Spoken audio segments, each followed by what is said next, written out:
हो गया।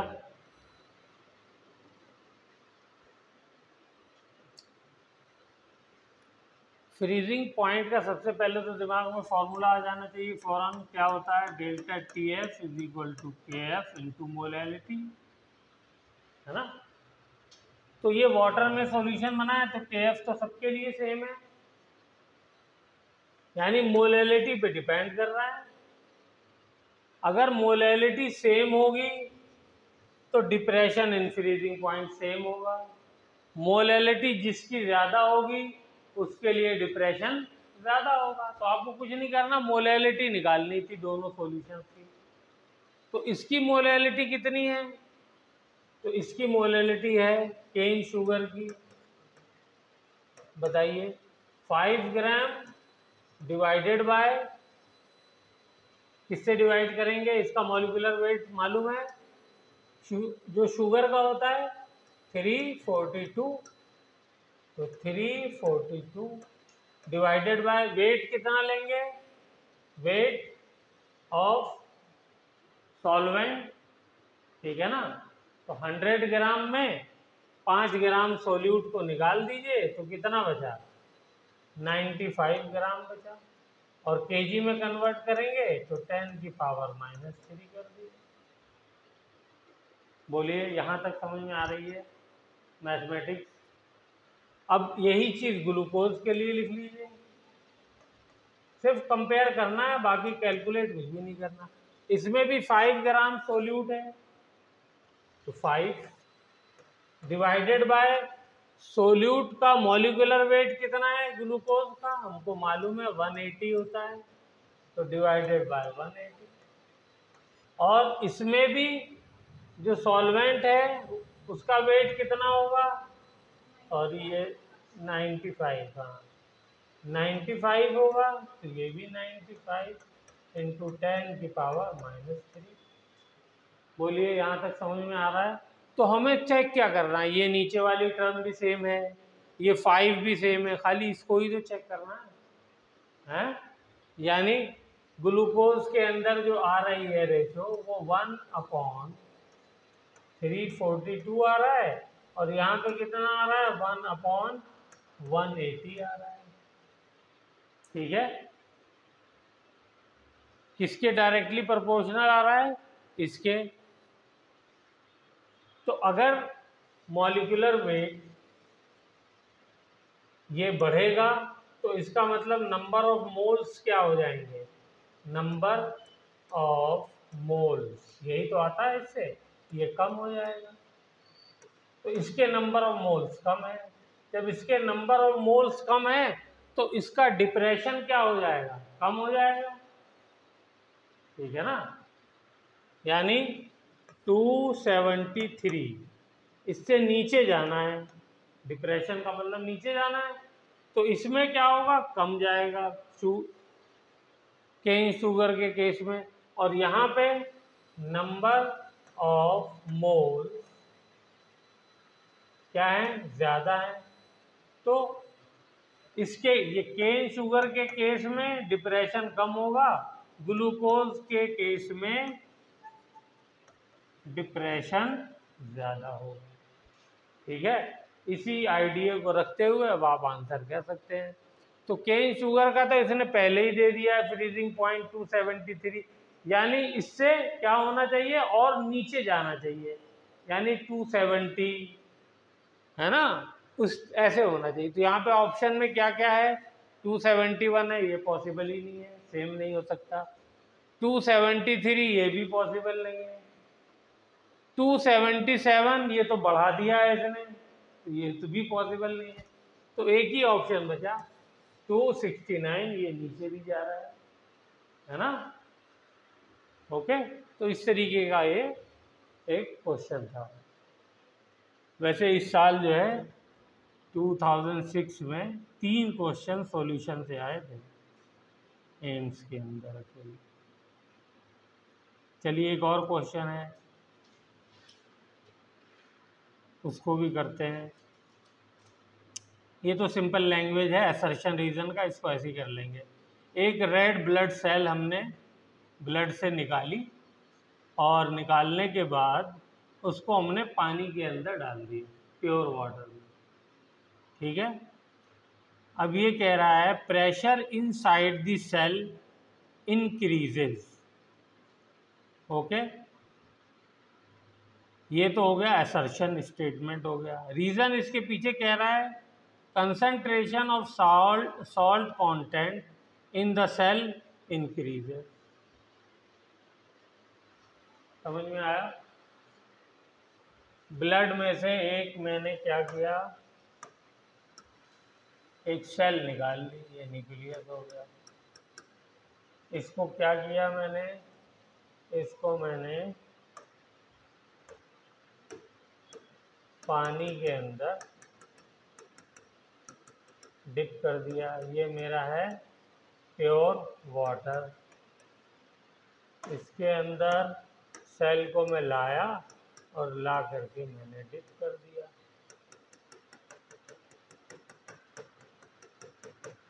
तो ये क्या कह रहा है, सेल के अंदर जो प्रेशर है वो इंक्रीज कर जाएगा। स्टेटमेंट में इसने ये कहा है। और रीजन में क्या कहा है, रीजन में क्या कहा है, बोलिए। रीजन में इसने कहा है, कहाँ गया, रीजन में इसने कहा concentration of salt content in the cell increases. तो concentration of salt content in the cell increases, ये कहा है। बताइए क्या प्रेशर सेल में इंक्रीज होगा या नहीं होगा? आप क्या कहते हैं सर जी, आप क्या कहते हैं? कुछ नहीं कह रहे हैं, बताओ। अच्छा, सेल के अंदर प्रेशर इंक्रीज होगा? यार ये तो रोज देखते हैं घर में, रात में मुनक्का भिगा करके अम्मा डाल करके खिलाती है, सुबह में नहीं खिलाती। क्या होता है उसका, हैं? फूल जाता है। तो प्रेशर इंक्रीज हो गया ना। क्यों इंक्रीज होता है? अंदर की कंसंट्रेशन ज़्यादा होती है, बाहर पानी जो होता है उसकी कंसंट्रेशन कम होती है।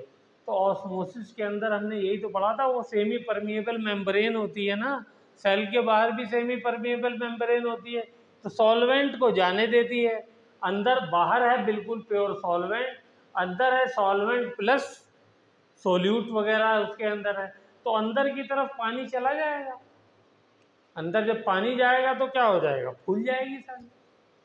ओके, तो क्या हो जाएगा, जब पानी फूल जाएगा तो प्रेशर बढ़ा देगा ना, तो प्रेशर इंक्रीज कर जाएगा। ठीक है, तो ये वाला स्टेटमेंट सही है। Concentration of salt content in the cell increase, ये तो ऑलरेडी, भाई पानी जब अंदर जाएगा तो डाइल्यूशन करेगा, ना कि कंसंट्रेशन बढ़ाएगा। तो ये वाला स्टेटमेंट क्या हो गया, रॉन्ग हो गया। तो इसमें वो ऑप्शन जो है, इसमें ऑप्शन दिया नहीं हुआ, खाली इतने से ही जहाँ से मैंने क्वेश्चन लिया है सिर्फ क्वेश्चन लिखा हुआ था, आंसर नहीं लिखा हुआ था।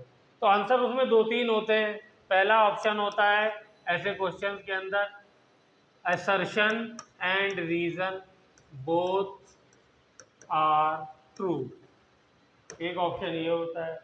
दूसरा होता है assertion and reason both are wrong. ठीक है। तीसरा ऑप्शन होता है assertion is true but reason is क्या, रॉन्ग। ठीक है ना, इस तरीके से 3-4 ऑप्शन होते हैं। तो इसमें कौन सा वाला हो जाएगा, assertion is true but reason is wrong, और reason is a wrong statement also। ठीक है ना, रीजन जो है वो स्टेटमेंट भी रॉन्ग है। वरना ऐसा भी हो सकता था कि जो है वो दिया होता कि अंदर की कंसंट्रेशन ज़्यादा होती है, तो स्टेटमेंट जो हो जाता रीजन का वो भी सही हो जाता है। ठीक है, लेकिन यहाँ पे कह रहा है concentration of salt content in the cell increases, ये गलत हो गया। क्या हो जाएगा, डिक्रीजेज अगर ये लिख देता तो क्या हो जाता, सही भी हो जाता, फिर पहला वाला आंसर हो जाता। क्लियर हो गई बात। चलिए, तो ये हो गया दूसरा क्वेश्चन। तीसरा क्वेश्चन जो उसी साल आया था उसके अंदर देखिए, ये क्वेश्चन लिख लिया आप लोगों ने, इसको थोड़ा सा आइडिया हिंट के तौर पर लिख लिए। मैं वैसे आपको ये शीट भेज दूंगा।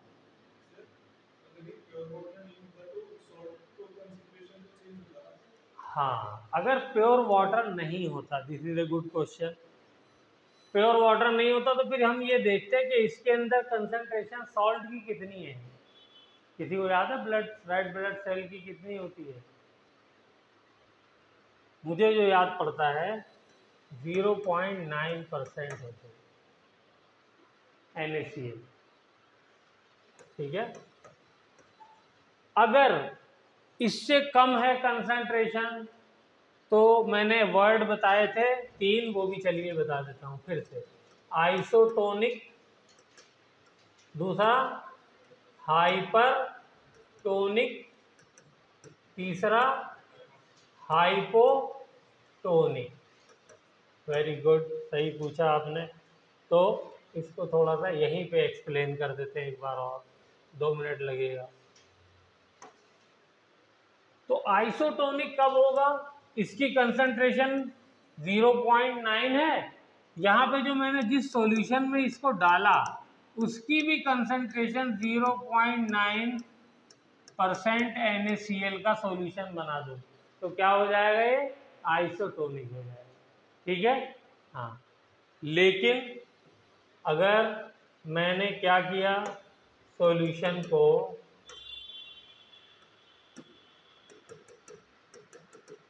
आप लोग बताइए, ये प्योर वाटर वाला ही ले लेते हैं, इसके अंदर बताइए रेड ब्लड सेल का क्या होगा, कौन सा कहलाएगा,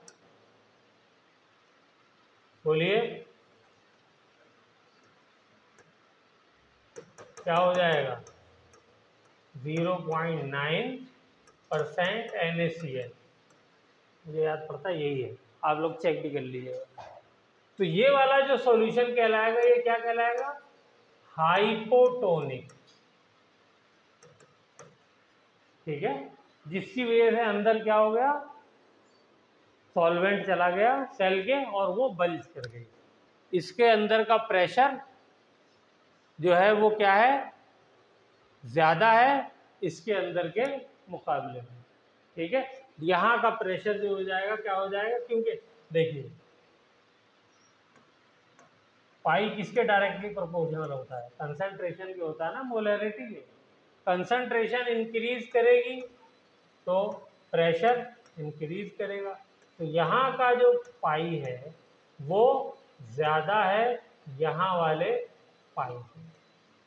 ये पाई वाटर का है और ये पाई जो है वो किसका है, मेम्ब्रेन का है, रेड ब्लड सेल का है, RBC लिख देते हैं। तीसरा आते हैं, इसका आप लोग एग्जाम्पल बताइए, ये भी घरों में हम लोग यूज़ करते हैं प्रोसेस।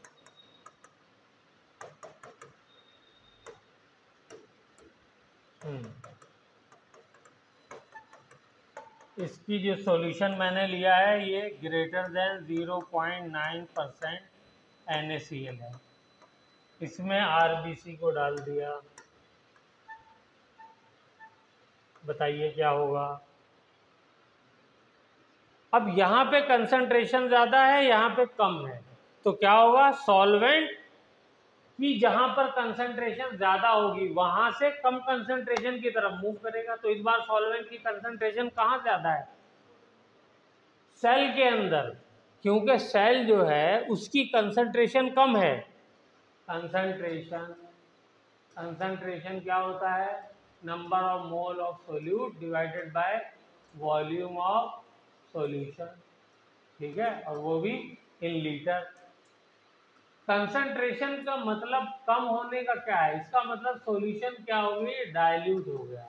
डाइल्यूट का मतलब क्या हो गया कि सॉल्वेंट जो है वो आपने बढ़ा दिया है, तो यहाँ पे कंसंट्रेशन सेल के अंदर कम है, इसका मतलब यहाँ पे सॉल्वेंट ज़्यादा है, और यहाँ पे उसके कंपैरिजन में जो भी यूनिट आप ले रहे हैं पर ग्राम पर मोल जो भी, तो वो यहाँ पर जो है वो क्या है, सॉल्वेंट कम है और यहाँ पे सॉल्वेंट ज़्यादा है। तो इस बार क्या होगा, ये बाहर की तरफ वाटर मॉलिक्यूल्स आ जाएंगे, और जब बाहर की तरफ आएंगे तो शेप कैसी हो जाएगी, चिपक जाएगी। जैसे हम वही किशमिश को क्या करते हैं, धूप में रख देते हैं तो उसमें से एवोपोरेशन हो जाता है। और क्या करते हैं, जैसे आम वगैरह का अचार बनाते हैं तो उस पर नमक लगा करके फिर घर में रख देते हैं, तो क्या होता है, उससे अंदर से पानी जो होता है वो जल्दी बाहर आता है। ठीक है, क्योंकि बाहर कंसंट्रेशन ज़्यादा होती है, तो उसकी वजह से जो सॉल्वेंट होता है यानी वाटर वो बाहर की तरफ माइग्रेट हो जाता है। तो उसकी वजह से सेल कैसी हो जाएगी, यहाँ पे बोलिए, ऐसे हो जाएगी। ठीक है, ये तीनों एग्जाम्पल कॉपी में बनाइए। ये हो गया हाइपोटोनिक का, ये हो गया हाइपर टोनिक, और ये हो गया आइसोटोनिक।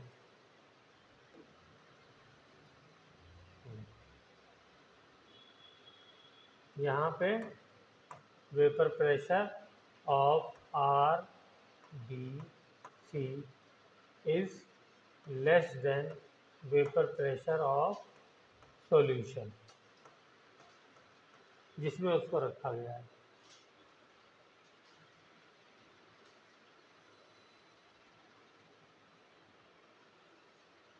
और यहाँ पे बराबर है, वो ऑस्मोटिक प्रेशर, वेपर प्रेशर कह रहा हूँ, sorry, RBC is equal to osmotic pressure of solution.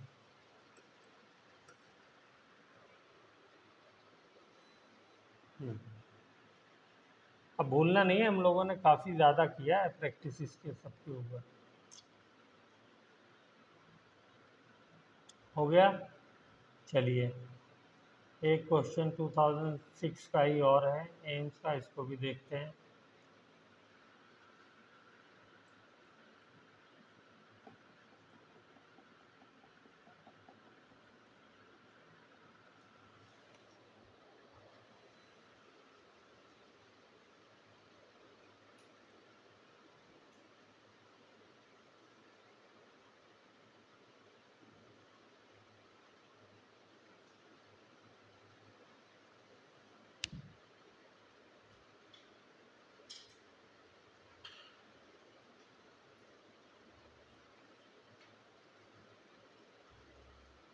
चलिए चला है आगे।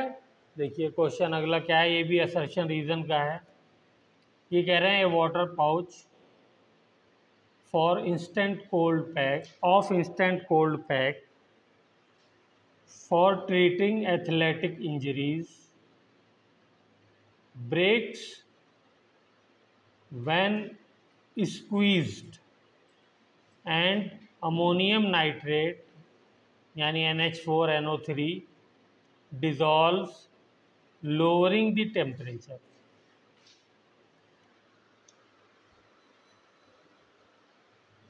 क्वेश्चन एक बार और पढ़ूं। Water pouch of instant cold pack, आपने देखा होगा जो मैच वगैरह खेलते हैं, फुटबॉल कोई भी मैच खेलें, क्रिकेट वगैरह, तो जो थेरेपिस्ट वगैरह होते हैं, डॉक्टर, अगर किसी को चोट लग जाए तो फ़ौरन एक उनके पास बैग होता है, पाउच, उसके अंदर कहते हैं आइस होती है, तो उसको ला करके जहाँ चोट वगैरह लगी होती है फ़ौरन उससे सिकाई करते हैं। तो ये कह रहा है कि उसको वो सिकाई करते हैं और साथ में उसको स्क्वीज भी करते हैं। उससे क्या होता है कि उसके अंदर एक सॉल्ट होता है अमोनियम नाइट्रेट। क्या होता है, अमोनियम नाइट्रेट, NO3। ये क्या हो जाता है, कुछ होता होगा उस वक्त, मतलब वैसे इसको इस तरीके से रखा जाता होगा कि ये उस आइस के अंदर डिजॉल्व नहीं हो, वैसे ये सोल्यूबल है लेकिन ऐसे ऐसे रखा जाता होगा सेपरेट किसी पार्ट में कि ये डिजॉल्व नहीं होता होगा। लेकिन जब उसको स्क्वीज करते होंगे तो वो जिस पार्ट में रखा है वो ब्रेक होकर के ये उसमें से जाके आइस में मिक्स हो जाता होगा, ठीक है ना। तो उसकी वजह से क्या हो रहा है, उसकी वजह से ये कह रहे हैं डिजॉल्व, ये डिजॉल्व हो जाएगा क्योंकि वहां से अलग हो जाता होगा और जाकर के डिजॉल्व हो जाता होगा। लोअरिंग द टेम्परेचर, और क्या कर रहा है, लोअरिंग द टेम्परेचर, यानी फ्रीजिंग पॉइंट को क्या कर दे रहा है, उसके कम कर दे रहा है। तो क्या ये स्टेटमेंट आपके हिसाब से कैसी है, सही है गलत है? चलिए सोचिए, तब तक दूसरा वाला पार्ट भी पढ़ देता हूँ। दूसरा पार्ट है addition of non volatile solute into solvent results into depression of freezing point of solvent. Depression in freezing point कब होता है, जब हम नॉन वोलेटाइल सोल्यूट को ऐड करते हैं। तो बताइए क्या हो गया इसके अंदर। हाँ बेटा, इस क्वेश्चन को बताइए, समझ में आया क्या क्वेश्चन है?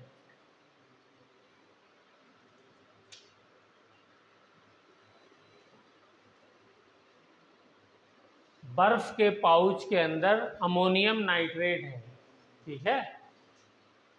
तो जब फिजियोथेरेपिस्ट किसी प्लेयर को चोट लग जाती है तो उससे सिकाई करते हैं उसकी, तो उससे पहले क्या करते हैं, उसको स्क्वीज करते हैं उस पाउच को। तो उससे क्या हो जाता है, इन्होंने स्टेटमेंट में दिया है कि उसका जो है वो टेम्परेचर फ्रीजिंग पॉइंट डिक्रीज हो जाता है, डिप्रेशन इन फ्रीजिंग पॉइंट हो जाता है। एक स्टेटमेंट ये है। फिर रीज़न में क्या दिया हुआ है, रीज़न में दिया हुआ है कि जब हम नॉन वोलेटाइल सोल्यूट ऐड करते हैं तो उसकी वजह से क्या होता है, उसकी वजह से जो सॉल्वेंट है उसका जो फ्रीजिंग पॉइंट है उसके अंदर डिप्रेशन आ जाता है। तो ये दोनों स्टेटमेंट कैसी है, दोनों ही स्टेटमेंट सही है, ट्रू है, ठीक है ना। यहाँ पर तो और ज़्यादा डिप्रेशन होगा। एक तो नॉन वोलेटाइल हम डालेंगे तो नॉन वोलेटाइल सोल्यूट ऐड करने पे क्या होता है, फ्रीजिंग पॉइंट डिक्रीज कर जाता है। तो कोई भी नॉन वोलेटाइल डाल दिए, लेकिन इसके साथ तो पॉइंट ये और भी है कि इसका जो आई है वो 2 है, ये 2 आयंस में ब्रेक हो जाएगा, एक अमोनियम आयन और एक nitrate ion, NH4 plus plus NO3 minus, इसमें ब्रेक हो जाएगा। तो यहाँ पे और ज़्यादा डिप्रेशन शो करेगा, ठीक है। और दूसरा जो रीजन है वो भी सही दिया हुआ है। चलिए, तो इस तरीके से जो है वो, किसी का और कोई डाउट वगैरह हो?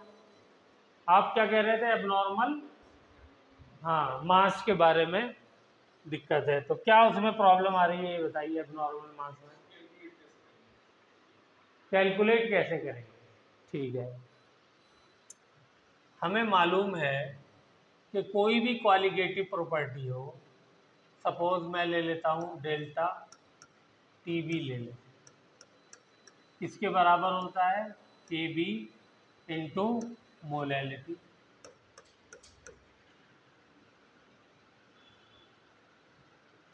केबी, या इससे जो है वो थोड़ा सा लंबा हो जाएगा तो आसान वाला ले लेते हैं, ऑस्मोटिक प्रेशर वाला। तो हो जाएगा molarity into R into T, ठीक है। ये तो कांस्टेंट हो गया, अभी फिलहाल इसको भूल जाइए। तो पाई इज इक्वल टू क्या आ गया, नंबर ऑफ मोल्स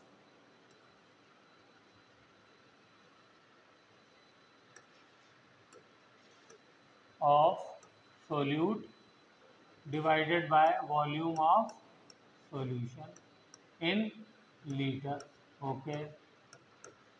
अब वॉल्यूम ऑफ सॉल्यूशन को भी फिलहाल भूल जाते हैं।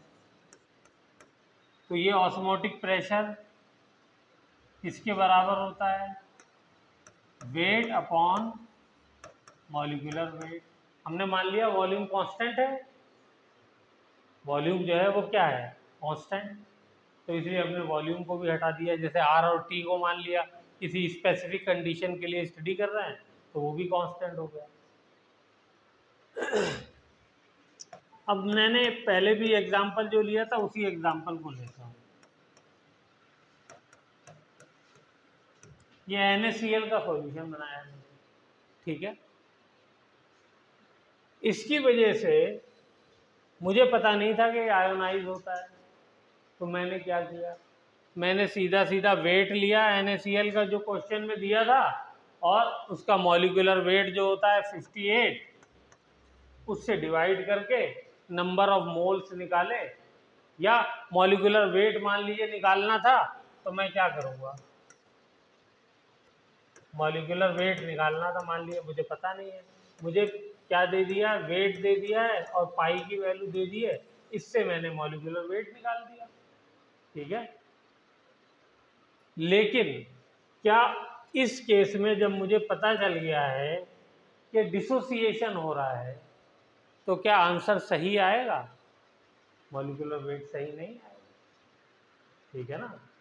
क्या आएगा? मॉलिक्यूलर वेट, क्योंकि ये डिसोसिएट हो रहा है, मुझे दिख तो रहा नहीं है, मैंने ऑब्जर्व किया, एक्सपेरिमेंट किया, उसमें जो वैल्यू आएगी मेरे कैलकुलेशन और फॉर्मूले के हिसाब से, मान लीजिए वैल्यू आ रही है 5 ATM, फॉर्मूले के हिसाब से, कैलकुलेशन के हिसाब से।